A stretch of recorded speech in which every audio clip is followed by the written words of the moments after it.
आत्मा की 13 दिन की यात्रा, 13वीं का असली रहस्य। मृत्यु के बाद आत्मा कहाँ जाती है? क्यों मनाई जाती है 13वीं? जानिए एक ऐसी कहानी जो आपके दिल को छू जाएगी। बहुत समय पहले ऋषि अगस्त्य के आश्रम में एक वृद्ध ब्राह्मण रहते थे। नाम था देवदत्त। वो बहुत धार्मिक, सत्यनिष्ठ और दयालु व्यक्ति थे। जब उनका जीवन अपने अंतिम पड़ाव पर पहुंचा, तो उन्होंने अपने पुत्र सत्यजीत से कहा, बेटा, मृत्यु के बाद शरीर यहीं रह जाता है, पर आत्मा की यात्रा 13 दिनों तक चलती है। इन 13 दिनों में आत्मा पुराने बंधनों से मुक्त होकर परमात्मा की ओर बढ़ती है। सत्यजीत ने सिर झुकाया, पिताजी, मैं क्या करूं ताकि आपकी आत्मा को शांति मिले?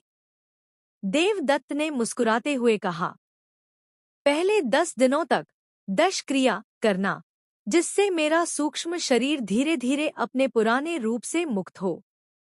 11वें और 12वें दिन मेरे लिए भोजन, दान और श्राद्ध करना, ताकि आत्मा को बल मिले।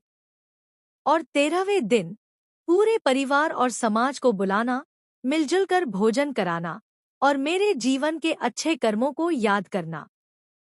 यही 13वीं होगी। उसी दिन मैं पूरी तरह से मुक्त हो जाऊंगा। 13 दिनों का अर्थ।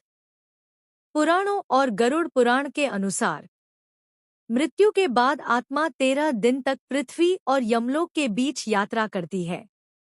हर दिन उसे अपने पिछले जन्म के कर्मों के अनुसार अनुभव मिलता है। परिवारजन जब श्राद्ध और तर्पण करते हैं, तो आत्मा को ऊर्जा और शांति मिलती है। 13वें दिन को इसलिए मनाया जाता है क्योंकि उस दिन आत्मा पितृलोक की ओर बढ़ जाती है।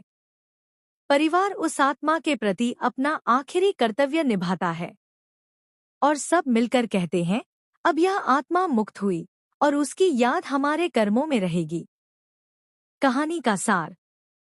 13वीं सिर्फ एक रस्म नहीं, बल्कि यह प्यार, स्मरण और मुक्ति का पर्व है।